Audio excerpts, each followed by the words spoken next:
सम्बुद्धस्स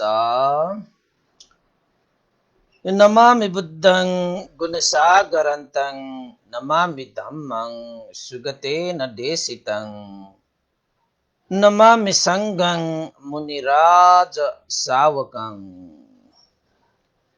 नमो बुद्धाय नमो धम्माय नमो संघाय। श्रद्धालु सधर्म प्रेमी उपासक उपासिका हरेक बिहान झै आज पनि 9 बजे हामी फेसबुक लाइभमा उपस्थित भइसकेका छौं। देश विदेशबाट यस फेसबुक लाइभ धर्मदेशना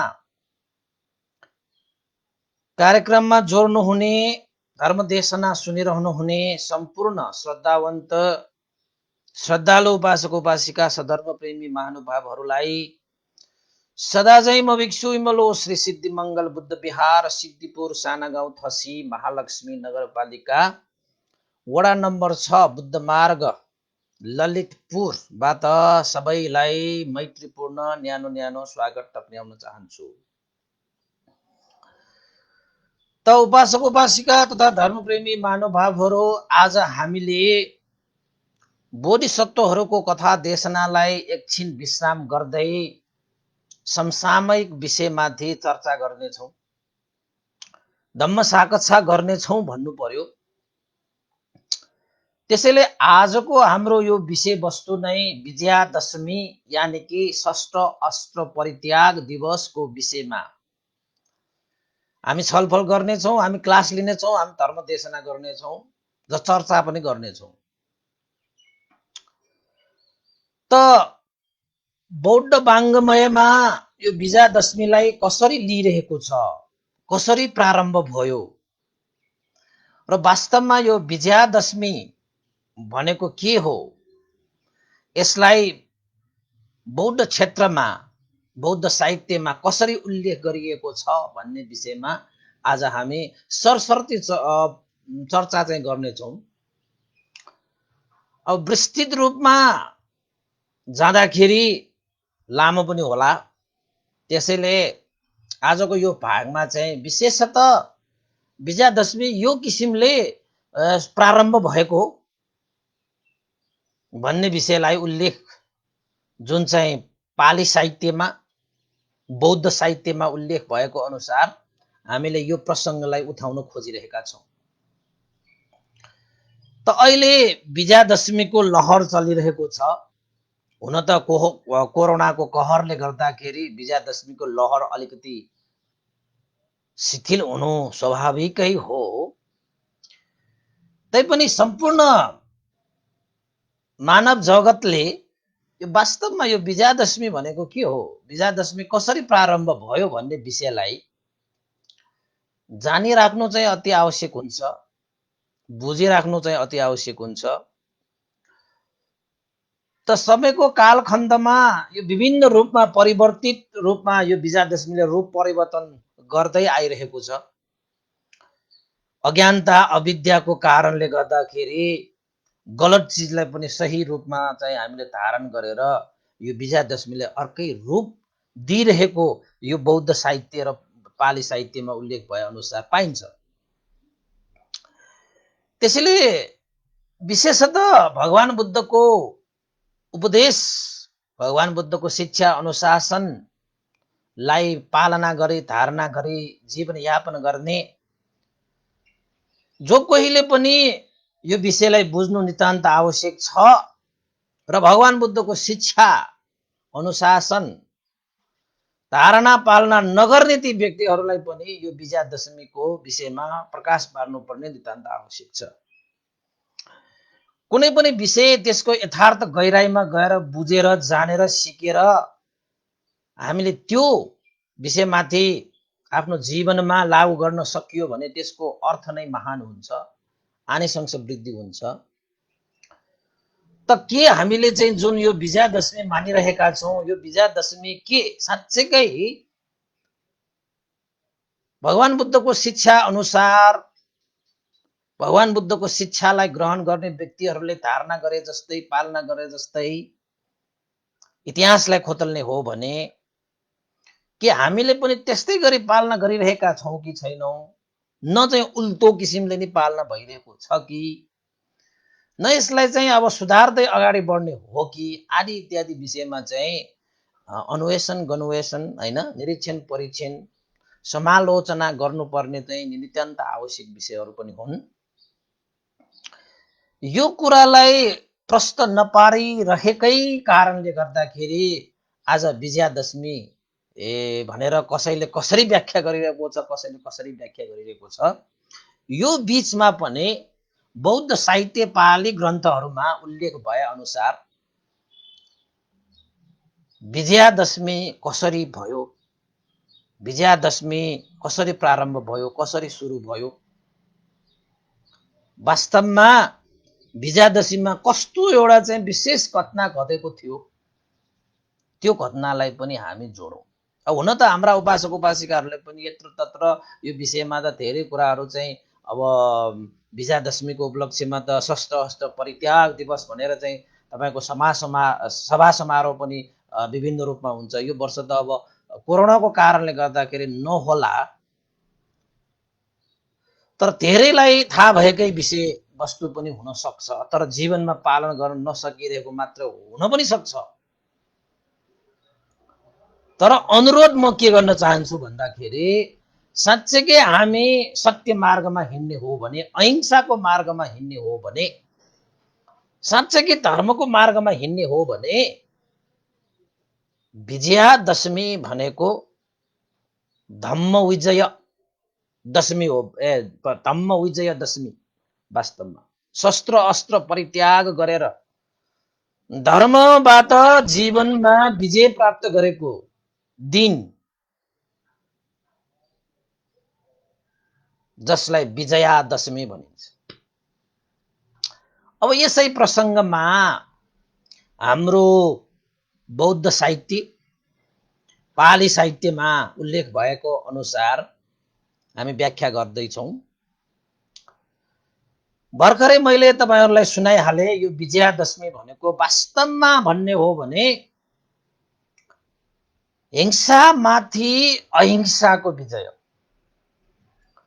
असत्यमाथि सत्यको विजय, अन्यायमाथि न्यायको विजय, यानि कि पापमाथि धर्मको विजय,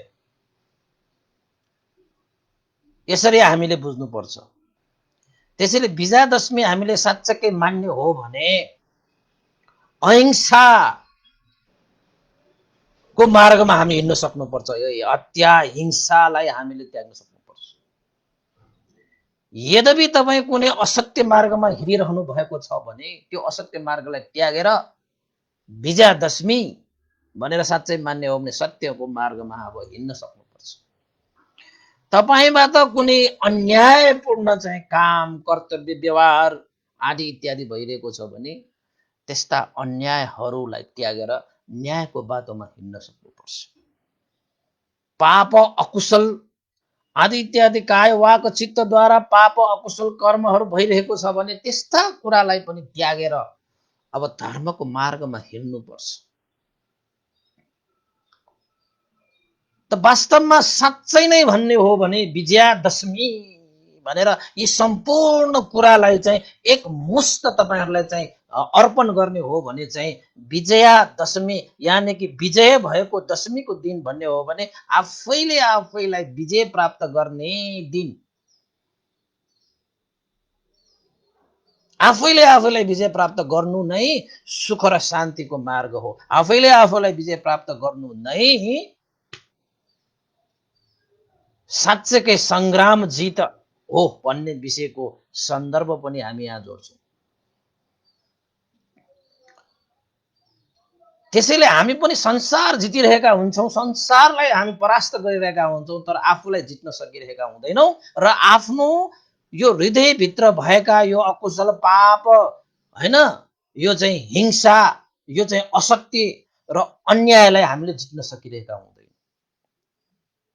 त वास्तवमा विजयादशमी भनेर चाहिँ साँच्चैकै आफैले आफैलाई जित्नु, यानि कि आफैले आफैलाई चाहिँ विजय प्राप्त गर्नु, यानि कि आफूमा भएका त्यो नेगेटिभ भाइबहरू हैन, नकारात्मक सोच, नकारात्मक विचार, नकारात्मक कार्य, नकारात्मक मार्ग आदि इत्यादिहरूलाई परास्त गर्नु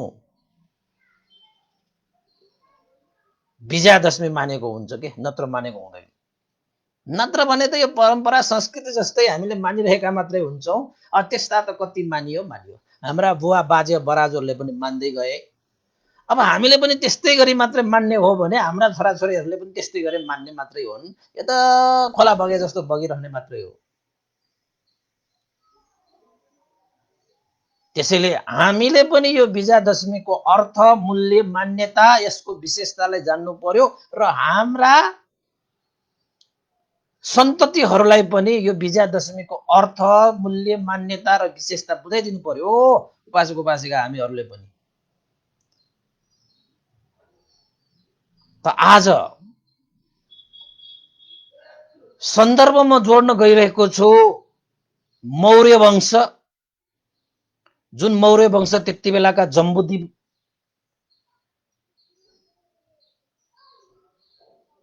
एउटा शक्तिशाली वंश थियो, जुन वंश चाहिँ भगवान बुद्धको महापरिनिर्वाण पछि करिब 200 वर्षपछिको त्यो घटनाक्रमहरू हो। भनेपछि आजभन्दा 2300-2400 वर्ष अगाडिको कुरा भयो हैन। त त्यति बेला जम्बुद्वीपमा एउटा चाहिँ मौर्य वंशको राज्य थियो। मौर्य वंशको राज्य सञ्चालनमा चन्द्रगुप्त मौर्यको नाम श्रेष्ठतममा आउँछ। साह्रै नै सशक्त राजा, साह्रै नै सशक्त वंश, जसले चाहिँ जम्बुद्वीपमा राज्य गर्दथ्यो। र चन्द्रगुप्त मौर्य धेरै चाहिँ तपाईहरुलाई चाहिँ कथाहरू धेरै लामो छ। यसको चाहिँ अशोक महाराजको जीवन नै सुनायो भने चाहिँ अझै पछि चाहिँ त्यसको कथाहरू पनि छर्लङ्गिन्छ। तर आज चाहिँ तपाईहरुलाई विजयादशमीको विषयलाई मात्रै म चाहिँ समेट्छु है त। चन्द्रगुप्त मौर्यको छोरा बिन्दुसार मौर्य, त्यही बिन्दुसार मौर्यबाट नै जन्मेका छोरा हुन् यो अशोक। अशोकको पछाडि तपाईहरुले मौर्य चाहिँ राखिरहेको छैन। उहाँ अशोक महाराज भनेको चाहिँ कस्तो भयो त भन्दाखेरि आफ्नो पछाडि चाहिँ चन्द्रगुप्त मौर्य, बिन्दुसार मौर्य जस्तै अशोक मौर्य उहाँले राख्नु भएन। किन त उहाँ त जातीय हिसाबमा चाहिँ कहिले पनि आफूलाई उभ्याउनु भएन। त उहाँले संसारलाई जितेर चाहिँ सम्राट अशोक भनेर बरु भइयो। अशोक मौर्य भनेर कहीँ पनि छैन उनले।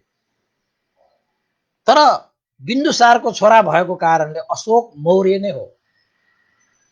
यति बेला पाटलिपुत्र मगध राज्यमा, जुन बेला जम्बुद्वीपमा एउटा मगध राज्य भन्नेको थियो, जुन मगध राज्य चाहिँ साह्रै शक्तिशाली थियो, साह्रै शक्तिशाली थियो। पाटलिपुत्र अहिलेको हिसाबबाट पटना भनेर बुझिन्छ। इतिहासविदहरू, यो त इतिहासमा धेरै कुराहरू उल्लेखित छ हैन। यो त अब त्रिपिटकको भन्दा पनि यो त इतिहासको कुरा हो। अब त्यति बेला चन्द्रगुप्त मौर्यको छोरा बिन्दुसार मौर्यको 16 जना रानीहरू छन् भन्ने उल्लेखित पाइन्छ इतिहासमा। कति जना? 16 जना रानीहरू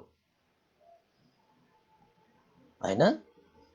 आज भन्दा 2300-2400 वर्ष अगाडिको कुरा भयो। किन त भन्दाखेरि भगवान बुद्ध महापरिनिर्वाण भइसकेपछि 20 वर्ष, करिब 20 वर्ष पछिको कुरा हो भयो। त राजा बिन्दुसारको 16 जना महारानीहरूबाट जम्मा 101 जना छोराहरू जन्मेको थियो ल। त्यसरी इतिहासमा उल्लेखित पाइन्छ 101 जना छोराहरू।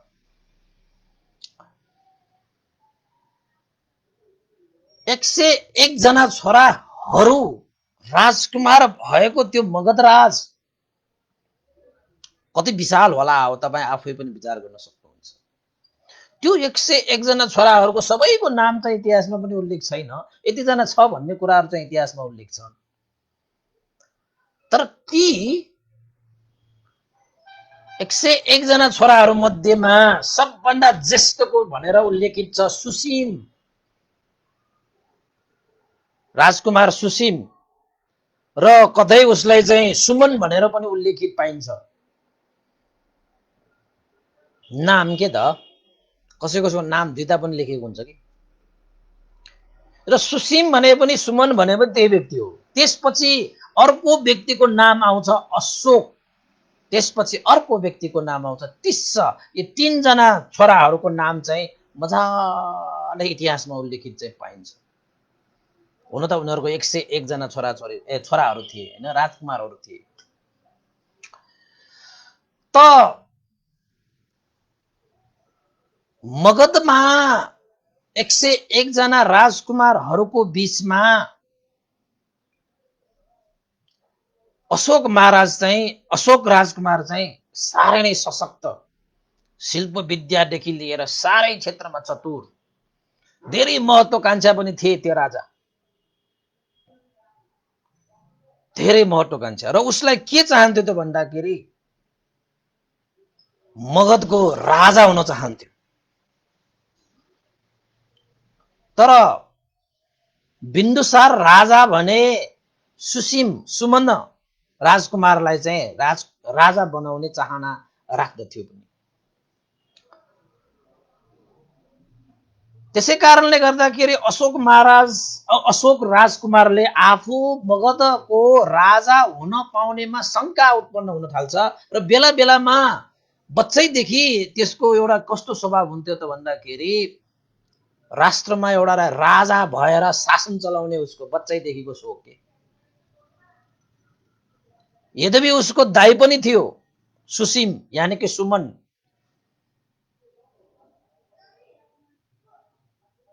हैन? त बिन्दुसारलाई पनि राजालाई पनि सुमनलाई नै राजा बनाउने इच्छा आकांक्षा थियो। तर यता अशोक महाराज भने राजा बन्नको लागि सशक्त, महत्त्वकांक्षी, सक्षम चाहिँ अशोक राजकुमार चाहिँ त्यहाँ देखिन आयो कि फेरि। र उसको चाहना पनि त्यत्तिकै थियो। त बेला बेलामा भन्थ्यो हो म यो देशको म राजा हुन पाउँछु कि पाउँदैन, म कहिले राजा हुने भनेर बच्चैदेखि त्यस्तो चाहिँ सोध्ने आदि इत्यादि मुखबाट बोल्ने हैन, त्यस्तो स्वभावको थियो अशोक चाहिँ। त राजालाई सम्म पनि त्रास थियो, ओहो यो त के हो बच्चैदेखि राजा बन्ने यस्तो किसिमको कुरा त गर्दो रहेछ भनेर। तर परिस्थितिले अशोकलाई राजा बनाउने अवस्था त्यहाँ सृजना चाहिँ भएन। यद्यपि राजाले पनि त्यो मगध राष्ट्रमा सीमान्त प्रदेशमा कतै कतै विद्रोह उत्पन्न भयो भने बिन्दुसार राजाले पनि अशोकलाई बताउँथ्यो कि ल गएर चाहिँ सीमान्त प्रदेशमा विद्रोहीहरूलाई दमन गरिदेऊ। त अशोक महाराज त निडर, सक्षम पनि थियो, आँटिलो पनि थियो र शिल्प विद्यामा पोख्त पनि थियो। त्यसैले अशोकको नेतृत्वमा सीमान्त प्रदेशमा विद्रोहीहरूलाई दमन त उसले सजिलैसित गर्थ्यो कि। तक्षशिलामा एकचोटि विद्रोह भयो, त्यहाँ पनि अशोक महाराज गएर तक्षशिलाको विद्रोहलाई पनि शान्त गरिदिए। उज्जैन भन्ने एउटा चाहिँ सीमान्त प्रदेशमा त्यहाँ पनि विद्रोहहरू उत्पन्न भए, त्यहाँ पनि गएर चाहिँ हैन विद्रोहलाई दमन गरेर शान्त गरेर आउन सक्ने। यसरी अशोकले राजकुमार हुँदाखेरि पनि आफू राष्ट्रको राजा बन्न सक्षम भन्ने हमेशा हर दिशाबाट चाहिँ प्रमाणित गरेको थियो कि आफ्नो कुशल नेतृत्व उसले चाहिँ प्रमाणित गरेर देखाइसकेको थियो। तर राजसत्तामा अशोक चाहिँ महाराज हुने सम्भावना धेरै कम भएको कारणले त्यसको कहानीहरू थुप्रो छ।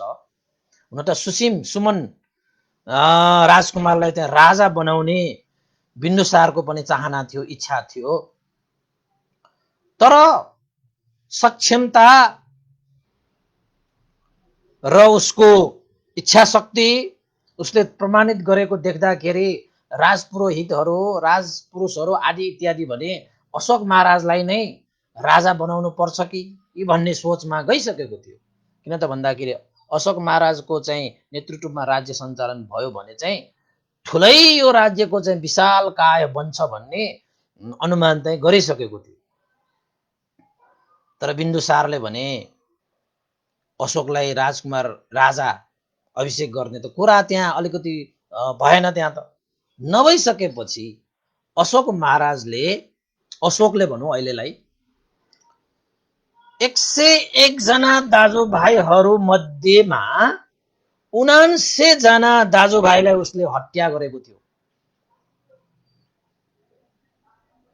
किन त भन्दाखेरि राजा हुनको निमित्त त अब धेरै राजकुमारहरू भएको कारणले सबैले राजाको दाबी गर्न आयो भने आफूभन्दा ठुलो जेठा सुमन पनि चाहिँ राजकुमार छन् भने उसले नै यो राज्य पाउँछ भने उनीहरू जीवित भएसम्म मलाई त राजा बन्नको निमित्त त बाधा भयो, अर्चन भयो। त म राजा बन्नको निमित्त सक्षम पनि छु। राजपुरोहित राज अमात्यहरूदेखि सबैले मलाई चाहिँ समर्थन पनि गर्छ। तर राजा बिन्दुसारले भने समर्थन चाहिँ गरिसकेको थिएन। किन त भन्दाखेरि सुमन ऊभन्दा पनि जेठो छोरा पनि त छ उसको। त भएन भनेर अशोकले आफ्नै साखै भाइ एकजना छाडेर 101 जनामा आफ्नो भाइ पनि छोडिसकेपछि त जम्मा कतिजना भयो? 79 जना भयो नि त। त्यसरी हिसाब किताब निकाल्नु पर्यो। 79 जना आफ्नै दाजुभाइ सबैलाई हत्या गरेर रगतको खोलो बगाएर शस्त्र अस्त्र चलाएर अन्यायपूर्वक भन्नु पर्यो, अब असत्यपूर्वक भन्नु पर्यो। अब त्यहाँ त्यो देख्दाखेरि चाहिँ आफ्नै दाजुभाइहरूको हत्या गरेर परिवार जरेर रगत बगाएर हिंसाको बाटोबाट उसले चाहिँ के गरे त भन्दाखेरि मगधमा आफ्नो चाहिँ राज्य सत्ता स्थापित गरे। हिंसाकै बाटोबाट उसले चाहिँ राज सत्ता प्राप्त गरेका। धन्न उसले चाहिँ अझ बिन्दुसारलाई चाहिँ मार्न पाएन। किन त भन्दाखेरि बिन्दुसार त उसको पिता त अन्तिम समयमा त बिरामी भएर कमजोर भएर अशक्त भएर बितेछन्। धन्न हाम्रो अजातशत्रुले जस्तो बाउलाई त्यसरी चाहिँ हैन कारागारमा राखेर त्यसरी चाहिँ गर्न भ्याएन छ अशोक महाराज। त आफ्नो राज सत्ताको लागि उसले आफ्नो दाजुभाइ त्यो पनि 1 जना हो र 2 जना हो र 3 जना हो र 4 जना हो र 5 जना 10 जना 20 जना हो र 79 जना दाजुभाइहरूको हत्या गर्दाखेरि कति रगत बग्यो होला। कति उसले चाहिँ आफ्नो मनमा त्यो हिंसात्मक सोच राखेर उसले हतियार चलाउनु पर्यो होला, शस्त्र अस्त्र चलाउनु पर्यो होला, हैन? कति अन्यायपूर्ण उसले सोच निकाल्यो होला, कति क्रूर बन्यो होला, कति अत्याचार गर्यो होला, कति अधर्म उसले चाहिँ बाटो रोज्नु पर्यो होला, कति कुकर्म उसले चाहिँ गर्नु पर्यो होला त्यो अशोक। त्यसपछि आफ्नै दाजुभाइहरूको हत्यापछि मगधमा राजा भइसकेपछि जति पनि आफ्नो चाहिँ विरुद्धमा लागेका छन् त्यो मगधका राज्यमा अब दाजुभाइ त्यत्रो 79 जना दाजुभाइहरूलाई मारेर अब राजा भइसकेपछि त केही मान्छेहरूले त विरोध गरिहाल्छन्। उसकै परिवारले नै गर्छ होला, उसलाई समर्थन गर्नेहरूले चाहिँ अशोक त विरोध गर्ने नै भयो। त्यसपछि अशोक राजा बनिसकेपछि उसले के विचार गरे त भन्दाखेरि मैले आफ्ना चाहिँ दाजुभाइहरूलाई त हत्या गरेर मैले चाहिँ राज सत्ता त प्राप्त गरे, मलाई विरोध गर्ने त यत्र तत्र छन् त, कुनै पनि बेलामा जे पनि हुन सक्छ। त्यसैले विरोधीहरूलाई चाहिँ जीवित राखिरहनु, विरोधीहरूलाई चाहिँ दमन नगरिकन राखिरहनु भनेको त आफूलाई नै हानि हुन्छ। त्यसपछि अशोक महाराजको अर्को नीति के भयो त भन्दाखेरि पहिलो नीति दाजुभाइहरूको हत्या गरेर राज सत्ता प्राप्त गर्ने, त्यो पनि सफल गरे। र अर्को नीति भनेको चाहिँ आफ्नो विरुद्धमा लाग्ने विरोधीहरूलाई पूर्ण रूपमा दमन गर्ने। अब हत्या गर्नु पर्यो पनि गर्ने, दमन गर्नुपर्ने पनि गर्ने, जसरी हुन्छ विरोधीहरूलाई पनि सामसुम गरेर तहस नहस बनाइदिनु पर्यो तहस नहस बनाइदिने, सामसुम गर्न सके सामसुम गरिदिनु पर्ने, दमनै गर्नु पर्यो भने त दमनै गरिदिने। यस्तो चाहिँ दोस्रो रणनीति पनि अशोक महाराजले त्यो पनि सफल गरिदिए। जति पनि विरोधीहरू छन् अशोक महाराजको विरोधमा लाग्ने, तिनीहरू सबलाई दमन गरिदिए। त गरिसकेपछि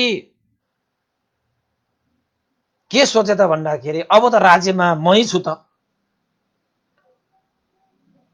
विरोधीहरूलाई त दमन गरिसके, आफूले चाहे जस्तो अब राज्य सञ्चालन गर्न पाउने भए।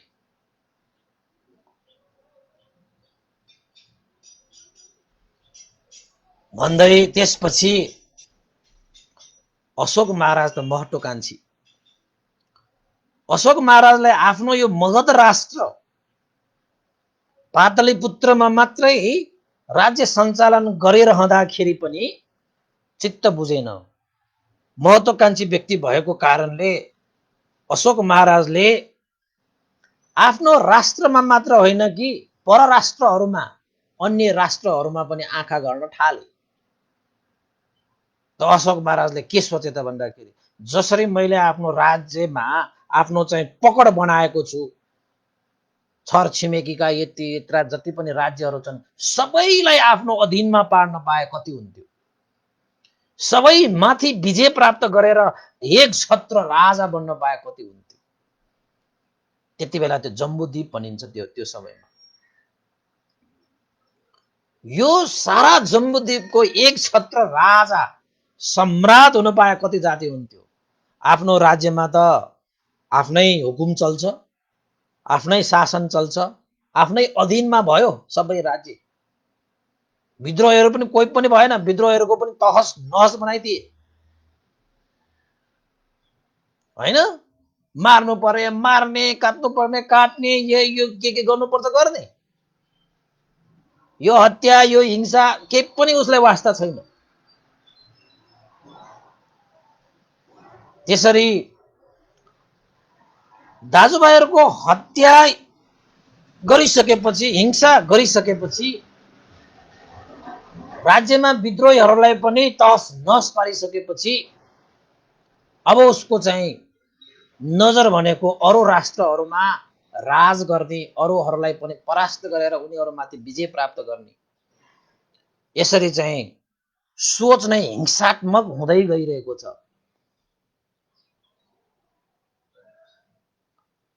त मान्छेहरूले विरोध गर्न सकेन। त्यति बेला अशोक महाराज हिंसाको मार्ग रोज्ने, असत्यको मार्ग रोज्ने, अधर्मको मार्ग रोज्ने, शस्त्र अस्त्रको बलमा सबैलाई आफ्नो अधीनमा पार्ने त्यो सोच, त्यो रणनीतिबाट अगाडि बढेको कारणले गर्दाखेरि अशोकलाई के पनि भन्न थालियो त भन्दाखेरि चण्डाल अशोक, यानी चण्डाशोक। एकदमै क्रूर, अहिलेको तपाईहरुको हिटलर भन्दा पनि क्रूर, एकदमै क्रूर नि। यस्तोसम्म भनिएको छ कि यो बाल बच्चा, यो बुढा बुढी हैन भनेर नछाड्ने, त्यस्तो के। दया माया प्रेम करुणा भनेको थिएन थिएन। मात्र उसलाई चाहिँ सबैमाथि विजय प्राप्त गर्नु थियो, सबैलाई परास्त गर्नु थियो, सबै आफ्नो अधीनमा पार्नु थियो,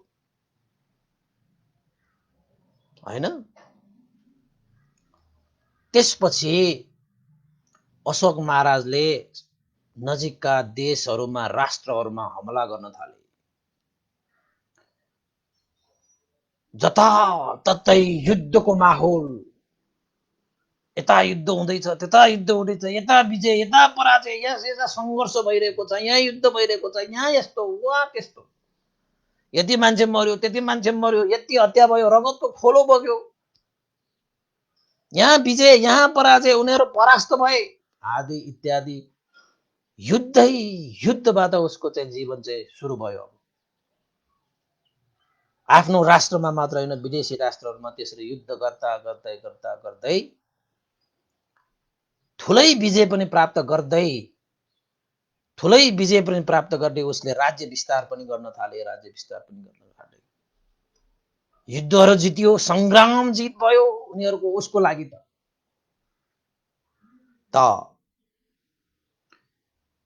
एउटा विशेष घटना घटेको थियो त्यति समयमा। अशोक महाराजको जीवनमा उसले थुप्रै युद्धहरू लडे र युद्ध लडेर थुप्रै जित पनि जिते, सशक्त पनि थियो। अशोक महाराज फेरि तेजिलो पनि थियो मान्छे, हैन? र सामर्थ्यवान पनि थियो। त्यसैले राज्य विस्तार चाहिँ गर्न सकियो। त सबै राज्यहरूमा आधिपत्यता जमाइसकेपछि अशोक महाराजको नजर कहाँ पुग्न गयो त भन्दाखेरि कलिङ्ग राष्ट्रमा पुग्न गए। तपाईहरुले सुन्नुभएको होला कलिङ्ग युद्ध, साह्रै भयानक युद्ध भएको थियो अशोक महाराजको जीवनकालमा। र त्यो कलिङ्ग युद्ध नै अशोक महाराजको जीवनको यु टर्न भनिन्छ नि, उसको जीवनको एउटा मोड चेन्ज भयो कि कहाँबाट कहाँ पुग्यो उसको जीवनको त्यो अवस्था, त्यो कलिङ्ग युद्धबाट। किन त भन्दाखेरि अशोक महाराजले कलिङ्ग माथि नजर गाडेर सबै राज्यहरूलाई परास्त गरेर, सबै राज्यहरूमा विजय प्राप्त गरेर, सबै राज्यहरूलाई आफ्नो अधीनमा पारिसकेपछि कलिङ्गमा पनि त्यस्तै युद्धको चाहिँ उद्घोष गरिसकेपछि ठुलै युद्ध भयो। त्यति बेला कलिङ्ग राष्ट्र पनि साह्रै शक्तिशाली राष्ट्र पनि थियो।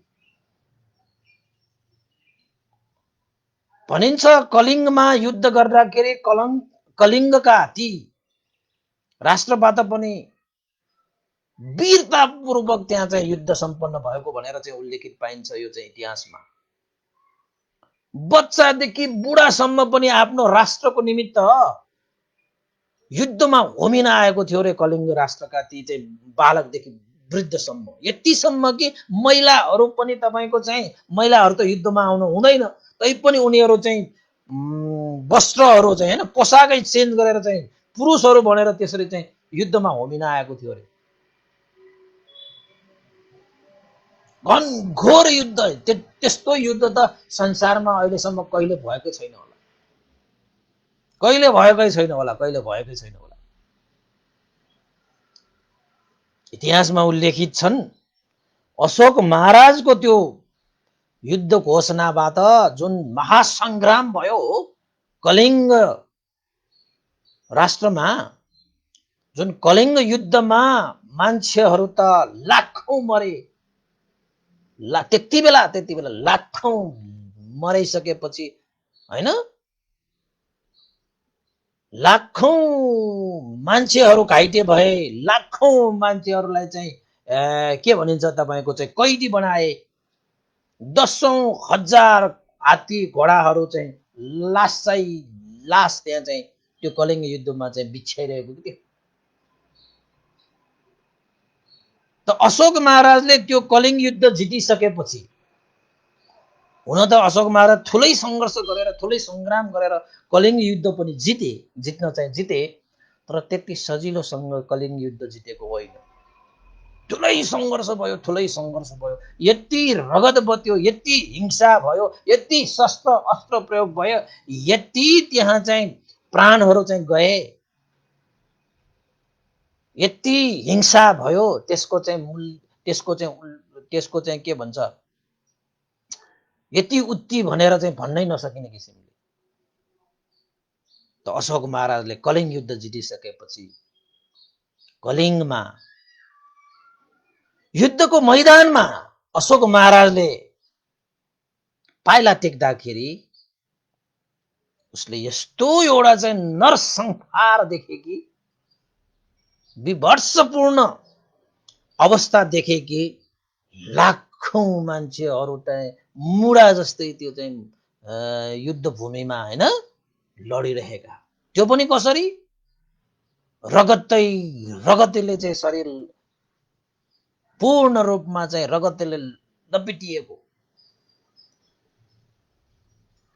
हात हतियारका डामहरू, प्रहारका चिराहरू, घाउहरू, हात खुट्टा यत्र तत्र छरिएका, तित्तर बितर शरीरका भागहरू तित्तर बितर। हात्ती घोडा, त्यो युद्धमा प्रयोग हुने हात्ती घोडाहरूको चाहिँ लास पनि त्यत्तिकै त्यहाँ चाहिँ मुडा जस्तै लासहरू चाहिँ त्यहाँ बिछाइरहेको, त्यो एउटा चाहिँ मसान जस्तो। रगत यति लाल के लाल, रातो नि रातो। अब भुइँ त कस्तो हुन्छ कलर, यता हेऱ्यो रगत, उता हेऱ्यो रगत, आँखाबाट झ्याएसम्म हेऱ्यो मान्छेहरूको लासै लास, टाउको छिनेको, खुट्टा छिनेको, हात छिनेको, रगत बगेको। यता चाहिँ हात्ती घोडाहरूको चाहिँ पशुहरूको त्यो शरीर पनि यत्र तत्र काटेर हैन।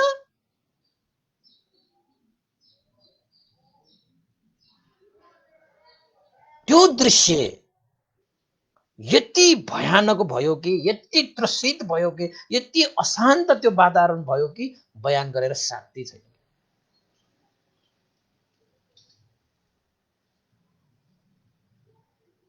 त हुन त अशोक महाराजलाई कलिङ्ग युद्ध जित्नु नै थियो, किन त भन्दाखेरि जम्बूद्वीप एक छत्र राजा बन्नु थियो। सबै राज्यहरू जिते, तर कलिङ्ग राष्ट्र चाहिँ अलिकति शक्तिशाली भएको कारणले गर्दाखेरि उसलाई, अशोक महाराजलाई खुबै जित्ने इच्छा चाहना अनुसार आखिर त कलिङ्ग राष्ट्रमा चाहिँ उसले चाहिँ युद्धको घोषणा गरेर अन्तस विजय प्राप्त पनि गरे। तर त्यो युद्ध भूमिमा पाइला टेकेर त्यहाँको एउटा दृश्य उसले देख्दाखेरि चाहिँ लासको मरुभूमि जस्तो कि मनमा वैराग्य उत्पन्न भयो कि ओहो, मेरो कारणले गर्दाखेरि चाहिँ कयौं मान्छेहरूको ज्यान पो गयो। जिउमा शिर छैन, हात छैन, खुट्टा छैन, बुढा भनिरहेको छैन, बच्चाहरू भनिरहेको छैन, यहाँ त स्त्रीहरूसम्म पनि यहाँ युद्ध गर्न आइरहेका रहेछन्। हात्ती घोडा हैन, हात हतियार त कति प्रयोग भएर त्यहाँ त रगतको खोलो बगेको छ। त्यो विभत्स अवस्था, त्यो नरसंहार अवस्थालाई देखेर अशोक महाराजको मनमा चिसो पस्यो। अशोक महाराजले यस्तो अवस्था आउँदो रहेछ युद्धबाट भन्ने कुरा त्यसरी कहिले देखेको थिएन, त्यसरी कहिले अनुभव गरेको थिएन। अब अरू राष्ट्रहरूमा चाहिँ एकैचोटि युद्ध गरेर सानोतिनो प्रयासले जिते होला, त्यति हत्या हिंसा उसले सहयो होला। तर कलिङ्गको त्यो युद्धमा जुन हत्या भयो, जुन हिंसा भयो, जुन शस्त्र अस्त्र प्रयोग, जुन चाहिँ मान्छेहरूको नरसंहार भयो, विभत्स त्यो अवस्था, अशोचनीय रूपमा त्यो दृश्य अशोक महाराजले देखे। हेर्नुहोस्,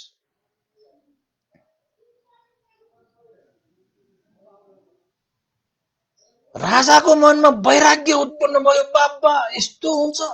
अब युद्ध हुँदाखेरि चाहिँ अर्काको मात्रै सैनिकहरू मर्ने, आफ्नो नमर्ने भन्ने त हुँदैन। जित्न त जिते होला, तर आफ्नो पनि त धेरै क्षति भयो, धेरै नोक्सानी भयो। आफ्नो सैनिकहरूले पनि त रगत बगाए होला। जिते भन्दैमा आफ्नो चाहिँ केही हानि नहुने, जिते भनेपछि खुर्कै आफू चाहिँ स्वच्छ हुने त होइन नि। त त्यसपछि त्यो कलिङ्ग युद्धको त्यो विभत्स अवस्था देखिसकेपछि त्यो युद्ध जित्दाखेरि पनि राजाको मनमा भने शान्ति छाएन त। उसले त मनमा लिइरहेको थियो, ओहो सारा राज्यहरू मैले जिते, यो कलिङ्ग राज्यलाई जित्न पाए, कलिङ्गलाई मैले चाहिँ जित्न पाए, कति आनन्द हुने हो, कति मन चाहिँ सुखी हुने हो, शान्ति हुने हो भनेर चाहिँ युद्ध गरेको। त राज्य त जित्यो त, त्यो कलिङ्ग युद्ध त जित्यो त, तर उसले चाहे जस्तो सुख शान्ति आनन्द पाएन त। के भयो? उसलाई त त्यो आनन्द सुख शान्ति पाउनुको साथ हो त्यो युद्धको त्यो विभत्स अवस्था, त्यो नरसंहार देखेर मनमा त डर उत्पन्न हुन थाल्यो, त्रास उत्पन्न हुन थाल्यो, भय उत्पन्न हुन थाल्यो। जता हेर्यो लास, जता हेर्यो लास, रगतको खोला, मान्छेहरूको अङ्ग प्रत्यङ्ग तितर बितर, ओहो बच्चादेखि वृद्धसम्मको त्यो लासको त्यो मरुभूमि देखिसकेपछि त राजाको मनमा शान्ति सुख र आनन्द छाएन, बरु डर त्रास र भयले बास लिएछ।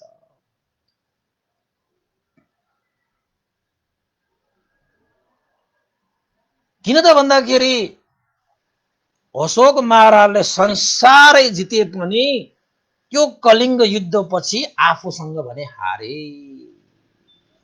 के भएछ? कलिङ्ग युद्ध जितेर उसले संसारै जिते जस्तो भयो, तर आफूसँग हारे। आफूसँग हारे किन त भन्दाखेरि त्यो जितेपछि मलाई शान्ति सुख र आनन्द मिल्छ भनेर युद्ध गरेको भयो नि त। त्यो युद्ध जिते पनि उसको मनमा सुख र शान्ति र आनन्द त छैन त। केले बास गरे त? डर त्रास र भयले पो बास गरे त। अनि जितेको भन्नु मिल्यो त? युद्ध जित्यो तर आफूसँग हार्यो।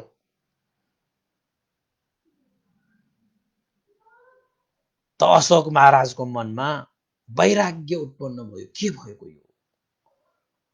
जुन चिज प्राप्त गर्नको निमित्त मैले युद्ध गरेँ, विजय प्राप्त गर्नु थियो त्यो पनि प्राप्त गरेँ, तर जुन इच्छा आकांक्षा राखेर मैले युद्ध लडेँ त्यो चिज मैले पाएँ।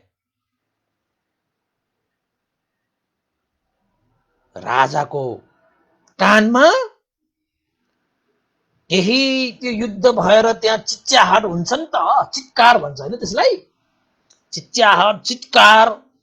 अब घाउ लागेका घाइतेहरू त कति कति त्यहाँ, मरेकाको लासहरू त त्यहाँ लास सबै छ, लाखौं घाइते भए, तिनीहरूको कसैको खुट्टा छैन, बाँचिरहेको छ, आया आया त्यो चित्कार के चित्कार, चिच्याहाट। कति रोइरहेका छन्, कोही कराइरहेका छन्, कोही चाहिँ दर्दमा छन्, कोही पीडामा छन्, कसैको हात छैन, कसैको खुट्टा छैन, कसैको आँखा छैन, कसैको जिउभरि शस्त्र अस्त्रको त्यो प्रहारले रगत आलो रगत बगिरहेको छ। ओहो त्यो दर्दनाक त्यो दृश्य हैन, आँखामा आइरहेको छ, उनीहरूको चिच्याहाट कानमा आइरहेको छ। जता पाइला टेके पनि मानव अब चाहिँ लासै लासमा पाइला टेकेको जस्तो भइरहेको छ के अशोक महाराजलाई। अब खाना खाउँ त्यही लासको सम्झना आउँछ। अब निन्द्रा सुतौँ एकचोटि चाहिँ सुखपूर्वक निदाउँ भन्छु, निदाउन सकेको होइन। केही गरी निन्द्रा नै आइहाले पनि सपनामा पनि त्यो लासहरू देख्ने, त्यो सपनामा पनि त्यो चिच्याहट सुन्ने, सपनामा पनि त्यो घाइतेहरू देख्ने। ओहो सपना पनि डरलाग्दो अशान्त सपना देखेर राति राति निदाउन खोज्दाखेरि पनि जुरुक्क जुरुक्क उठ्नु पर्ने भयो। त्यही मृत्युका दृश्यहरू, ती लासहरू, विभत्सपूर्ण त्यो अवस्थाहरू, ती युद्धका चिच्याहटहरू, चित्कारहरूले गर्दाखेरि दिन रात राजालाई पिरोल्न थाले। राजा भनेको त्यहाँ को? अशोक महाराजलाई पिरोल्न थाले। सकिएन, अशोक महाराजले त्यो अवस्थालाई चाहिँ सम्हाल्नै सकेन। अशोक महाराजलाई चाहे दिनमा होस् चाहे रातमा होस्, यस्तोसम्म पनि भयो भनेर चाहिँ भनिएको छ। अशोक महाराज त सम्राट भए। सुनको पगडी, सुनको जुत्ता, सुनको खाट, सुनको थाली, हिरा मोती जडित राजवस्त्र लगाए तापनि उसको एउटा आदेशले जम्बूद्वीप सारा चल्थ्यो। उसले जे भन्यो त्यही हुन्थ्यो। तर आफ्नो मन शान्त होस् भन्यो भने भएन, मनमा आनन्द होस् भन्यो भने भएन, मलाई निन्द्रा लागोस् भन्यो भने लागेन, मलाई खान रुचोस् भनेर लागेन। के भएको त्यो? सारा जम्बूद्वीपमा आफूले भनेको एक वचनले चाहिँ सारा राज्य चल्थ्यो, उसको अधिकार चल्थ्यो। तर आफूमा भने आफ्नो अधिकार चलेन कि। संसार अधीनमा पार्ने राजाले आफैलाई आफू चाहिँ आफ्नो अधीनमा भएन।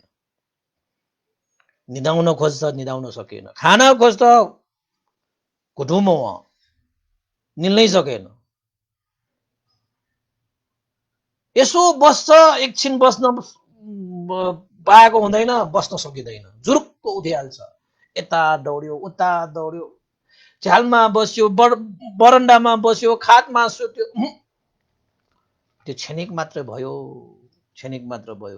राजाले सोचे मेरो आदेशमा जम्बूद्वीप चल्छ, मेरो आदेशमा सारा